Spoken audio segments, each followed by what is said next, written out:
बृहस्पतिवार या गुरुवार का व्रत भगवान विष्णु और बृहस्पति देव को प्रसन्न करने के लिए रखा जाता है, जो ज्ञान, बुद्धि और धन समृद्धि की वृद्धि करते हैं।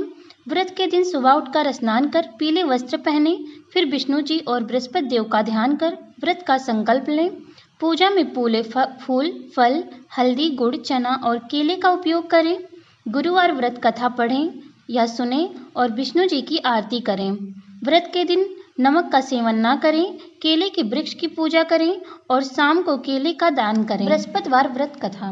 प्राचीन समय की बात है, भारत में एक राजा राज्य करता था। वह बड़ा प्रतापी तथा दानी था। वह प्रतिदिन मंदिर में भगवत दर्शन करने जाता था। वह ब्राह्मण और गुरु की सेवा किया करता था। उसके द्वार से कोई भी याचक निराश होकर नहीं लौटता था। वह प्रत्येक गुरुवार को व्रत रखता, यौम पूजन करता, हर दिन गरीबों की सहायता करता। परंतु यह सब बातें उसकी रानी को अच्छी नहीं लगती थी। वह न व्रत करती और न किसी को एक भी पैसा दान देती थी। वह राजा से भी ऐसा करने को मना किया करती थी। एक समय की बात है, राजा शिकार खेलने वन को चले गए। घर पर रानी और दासी थीं। उस समय भगवान बृहस्पति देव साधु का रूप धारण कर राजा के दरबार पर भिक्षा मांगने आए। साधु ने रानी से भिक्षा मांगी तो कहने लगी, हे साधु महाराज, मैं इस दान और पुण्य से तंग आ गई हूँ। इस कार्य के लिए मेरे पति देव ही बहुत हैं। अब आप ऐसी कृपा करें कि मेरा सारा धन नष्ट हो जाए और मैं आराम से रह सकूं। साधु रूपी बृहस्पति देव ने कहा, हे देवी, तुम बड़ी विचित्र हो। संतान और धन से कोई दुखी नहीं होता, इसको सभी चाहते हैं। पापी भी पुत्र और धन की इच्छा करता है। अगर तुम्हारे पास अधिक धन है तो भूखे मनुष्यों को भोजन करवाओ, प्याऊ लगवाओ, ब्राह्मणों को दान दो, धर्मशालाएं बनवाओ, कुआं, तालाब, बावड़ी, बाग बगीचे आदि का निर्माण करवाओ तथा निर्धन कन्याओं का विवाह करवाओ और यज्ञ आदि करवाओ। इस प्रकार के कर्मों से आपके कुल का और आपका नाम परलोक में भी सार्थक होगा। यूं तुम्हें भी स्वर्ग की प्राप्ति होगी। परंतु रानी साधु की बातों से खुश नहीं हुई। उसने कहा, हे साधु महाराज, मुझे ऐसा धन नहीं चाहिए जिसको मैं अन्य लोगों को दान देती फिरूं तथा जिसको रखने और संभालने से ही मेरा सारा समय नष्ट हो जाए। साधु ने कहा, हे देवी, ये तुम्हारी ऐसी ही इच्छा है तो जैसा तुम्हें बताता हूँ तुम वैसे ही करना। बृहस्पतिवार के दिन आंगन को गोबर से लेपना, अपने केशों को पीली मिट्टी से धोना, केशों को धोते समय स्नान करना, राजा से कहना वह हजामत करवाएं, भोजन में मांस मदिरा खाना, कपड़े धोबी को यहाँ धुलने को देना। इस प्रकार 7 बृहस्पतिवार करने से तुम्हारा सारा धन नष्ट हो जाएगा। यह कहकर साधु महाराज रूपी बृहस्पति देव अंतर ध्यान हो गए। रानी ने साधु के कहने अनुसार 7 बृहस्पतिवार तक वैसे ही करने का विचार किया। साधु के बताए अनुसार कार्य करते हुए केवल 3 बृहस्पतिवार ही बीते थे कि उसकी सारी धन संपत्ति नष्ट हो गई। भोजन के लिए दोनों समय परिवार तरसने लगा तथा सांसारिक भोगों से दुखी रहने लगा।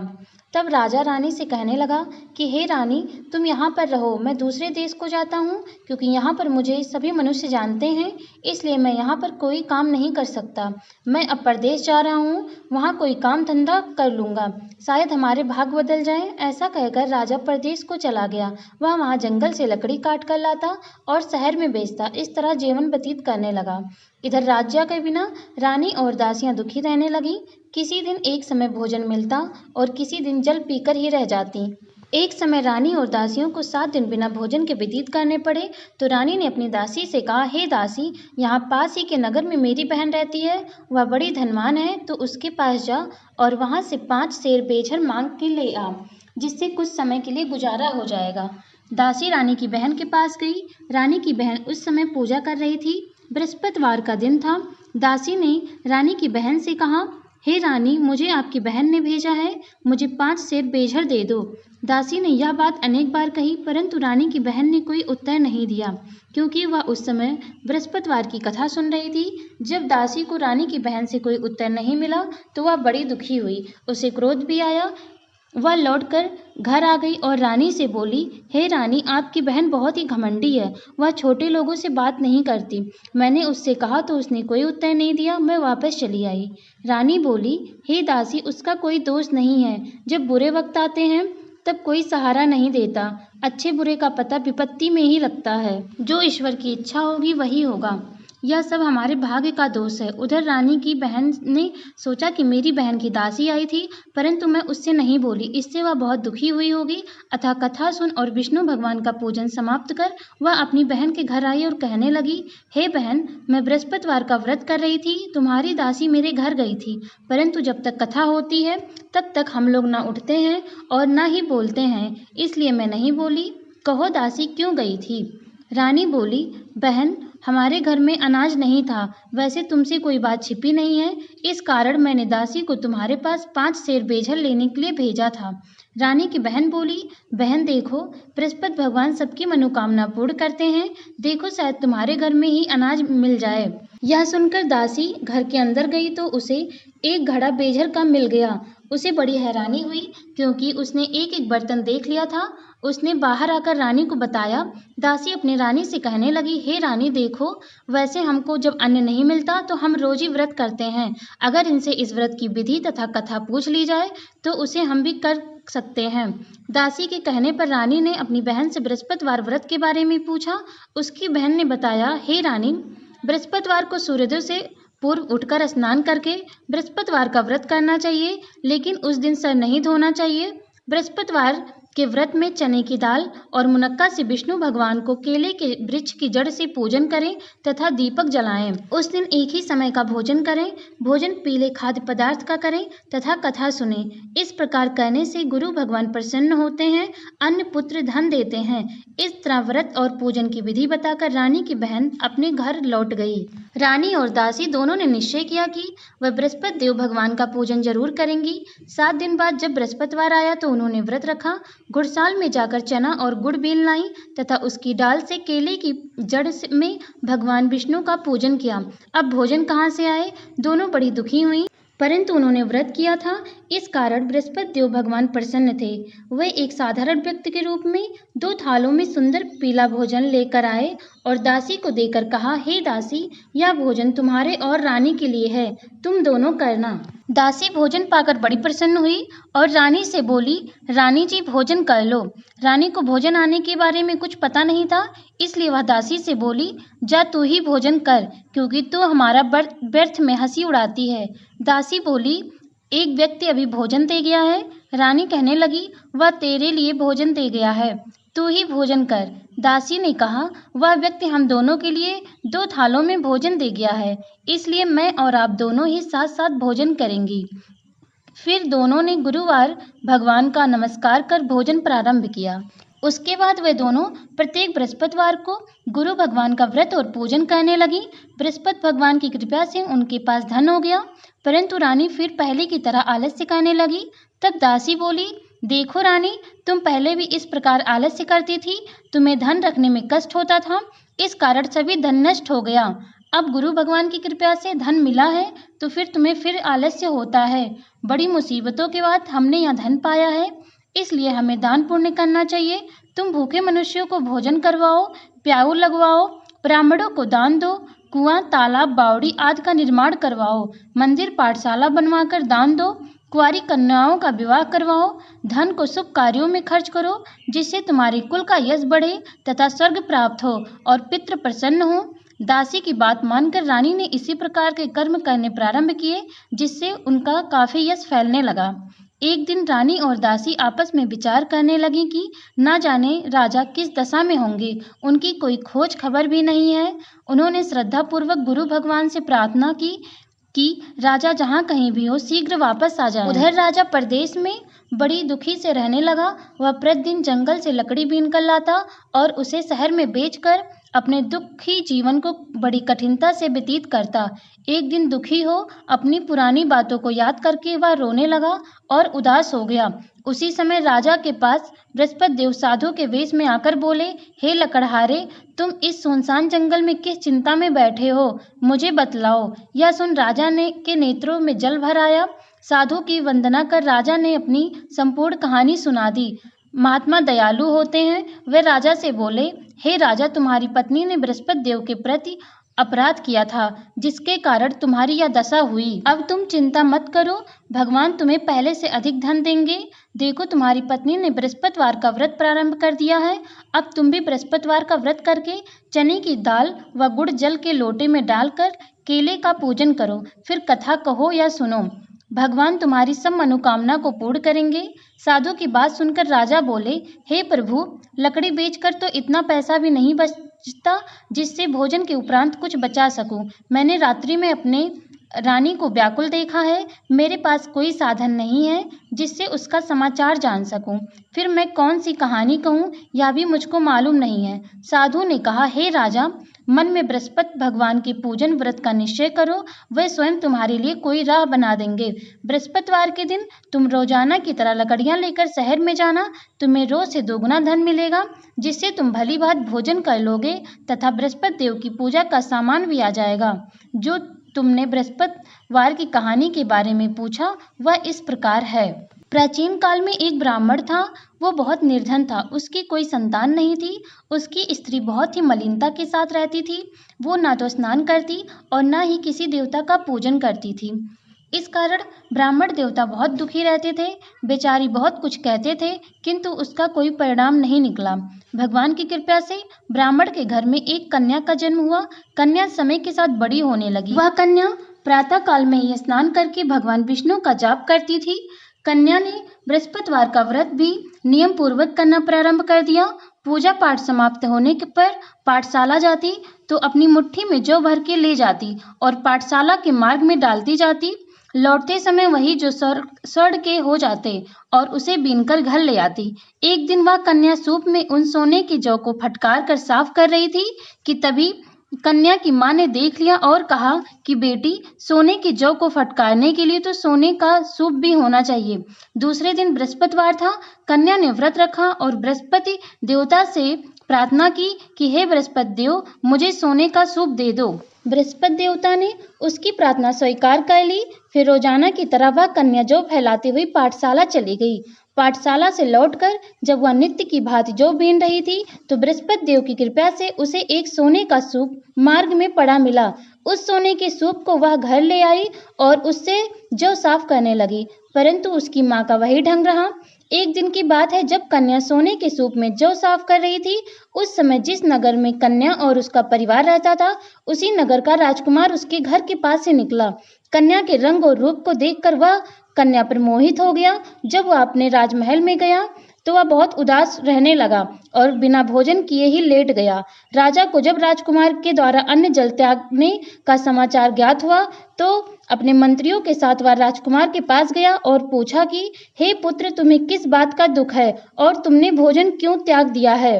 राजकुमार ने बोला, पिताश्री, मुझे किसी बात का दुख नहीं है, परंतु मैं उस लड़की से विवाह करना चाहता हूँ जो सोने के सूप में जौ साफ कर रही थी। राजा ने कहा कि राजकुमार, आप उस कन्या का नाम और पता बताओ, मैं निश्चित रूप से तुम्हारा विवाह उसी कन्या से करवा दूंगा। राजकुमार ने राजा को उस लड़की के घर का पता बता दिया। मंत्री उस लड़की के घर गया। मंत्री ने ब्राह्मण के समक्ष राजा की ओर से निवेदन किया। कुछ ही दिन बाद ब्राह्मण की कन्या का विवाह राजकुमार के साथ संपन्न हो गया। कन्या के घर से जाते ही ब्राह्मण के घर में पहले की भांति गरीबी का निवास हो गया। अब भोजन के लिए अन्न भी बड़ी मुश्किल से मिलता था। एक दिन दुखी होकर ब्राह्मण अपनी पुत्री से मिलने गए। बेटी ने पिता की अवस्था को देखा और अपनी माँ का हाल पूछा। ब्राह्मण ने सभी हाल कह सुनाया। कन्या ने बहुत सा धन देकर अपने पिता को विदा कर दिया, लेकिन कुछ दिन बाद फिर वही हाल हो गया। ब्राह्मण फिर अपनी कन्या के यहाँ गया और सभी हाल कहा। पुत्री बोली, हे पिताजी, आप माताजी को यहाँ ले आओ, मैं उन्हें यह विधि बता दूंगी जिससे आपकी सारी गरीबी दूर हो जाएगी। ब्राह्मण देवता अपनी स्त्री को साथ लेकर अपनी पुत्री के पास राजमहल पहुंचे तो पुत्री अपनी माँ को समझाने लगी, हे माँ, तुम प्रातःकाल स्नान करके भगवान विष्णु की पूजा करो तो घर की सब दरिद्रता और कष्ट दूर हो जाएगी।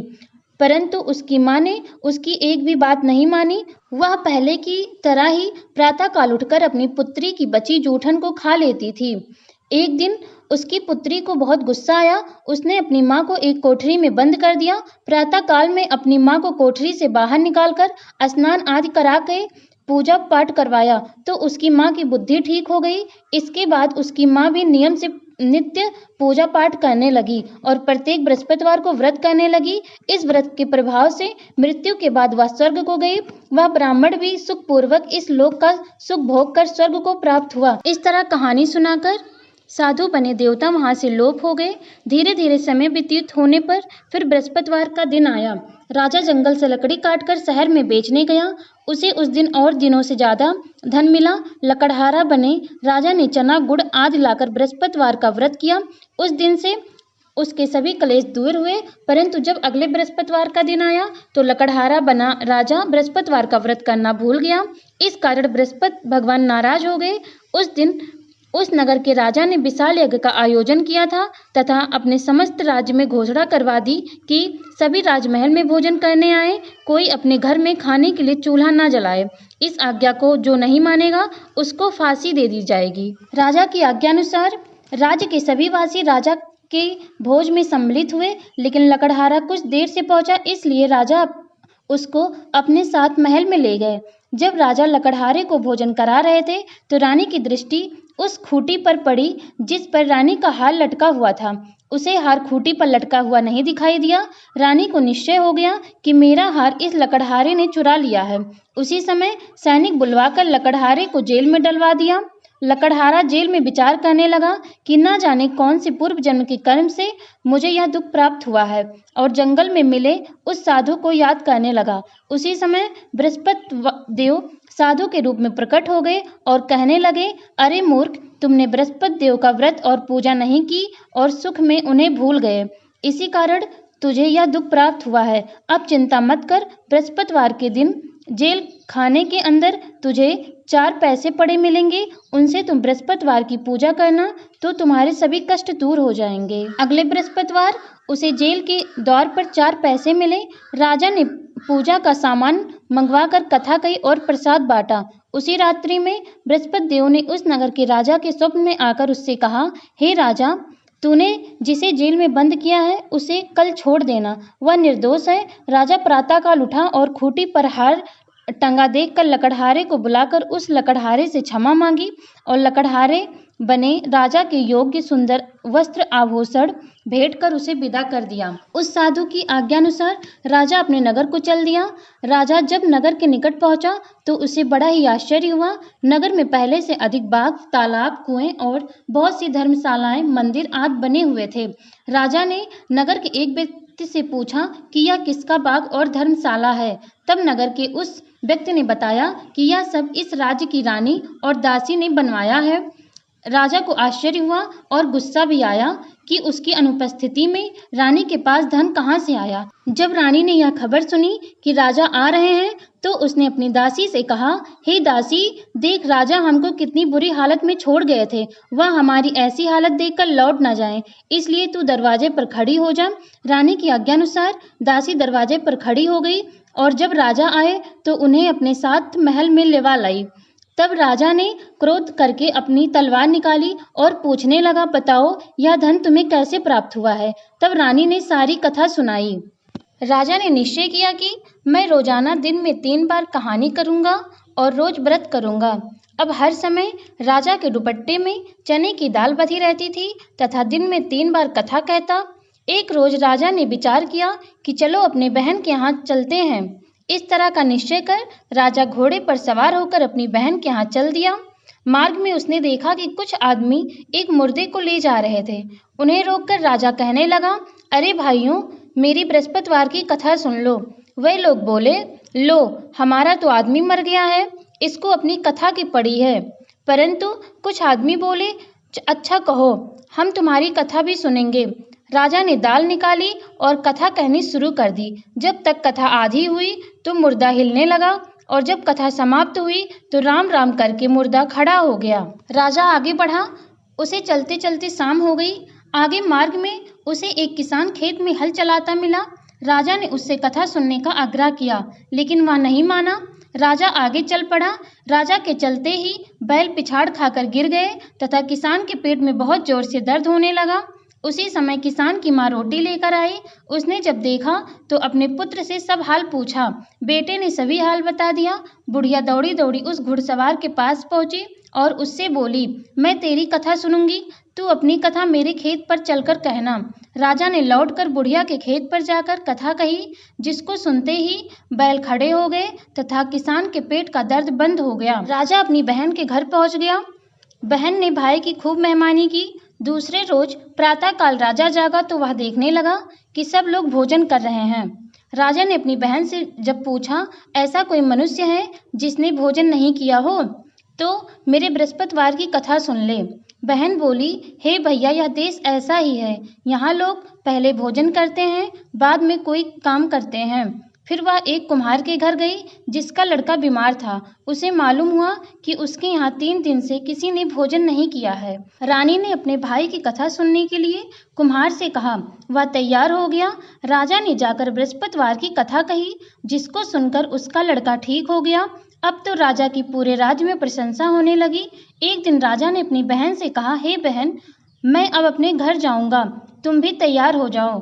राजा की बहन ने अपनी सास से अपने भाई के घर जाने की आज्ञा मांगी। सास बोली, हाँ चली जा, मगर अपने लड़कों को मत ले जाना, क्योंकि तेरे भाई की कोई संतान नहीं है। बहन ने अपने भाई से कहा, हे भैया, मैं तो चलूंगी, मगर कोई बालक नहीं जाएगा। अपनी बहन को भी छोड़कर दुखी मन से राजा अपने नगर को लौट आया। राजा ने अपनी रानी से सारी कथा बताई और बिना भोजन किए वह सैया पर लेट गया। रानी बोली, हे प्रभु, बृहस्पति देव ने हमें सब कुछ दिया है, वह हमें संतान भी अवश्य देंगे। उसी रात बृहस्पति देव ने राजा को स्वप्न में कहा, हे राजा, उठ, सभी सोच त्याग दे, तेरी रानी गर्भवती है। राजा को यह जानकर बड़ी खुशी हुई। 9वें महीने रानी के गर्भ में एक सुंदर पुत्र पैदा हुआ। तब राजा बोले, हे रानी, स्त्री बिना भोजन के रह सकती है, परंतु बिना कहे नहीं रह सकती। जब मेरी बहन आए तो तुम उससे कुछ मत कहना। रानी ने हाँ कर दी। जब राजा की बहन ने यह शुभ समाचार सुना तो वह बहुत खुश हुई तथा बधाई लेकर अपने भाई के यहाँ आई। रानी ने तब उसे आने का उलाहना दिया। जब भाई अपने साथ ला रहे थे तब टाल गई, उनके साथ ना आई और आज अपने आप ही भागी भागी बिना बुलाए आ गई। तो राजा की बहन बोली, मैं अगर इस प्रकार ना कहती तो तुम्हारे घर औलाद कैसे होती। बृहस्पति देव सभी मनोकामनाएं पूर्ण करते हैं। जो सद्भावना पूर्वक बृहस्पतिवार का व्रत करता है, एवं कथा सुनता या पढ़ता है और दूसरों को सुनाता है, बृहस्पति देव उसकी सभी मनोकामना पूर्ण करते हैं, उनकी सदैव रक्षा करते हैं। जो संसार में सद्भावना से गुरुदेव का पूजन एवं व्रत सच्चे हृदय से करते हैं, उनकी सभी मनोकामनाएं वैसे ही पूर्ण होती हैं जैसी सच्ची भावना से रानी और राजा ने बृहस्पति देव की कथा का गुणगान किया है, तो उनकी सभी मनोकामनाएं पूर्ण हुई।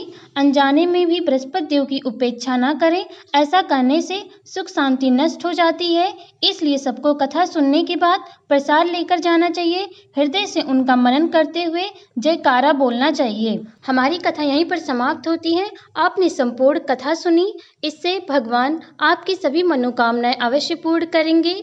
अगर आपको वीडियो अच्छी लगी हो तो हमारे चैनल को सब्सक्राइब करें और वीडियो को लाइक और शेयर करें।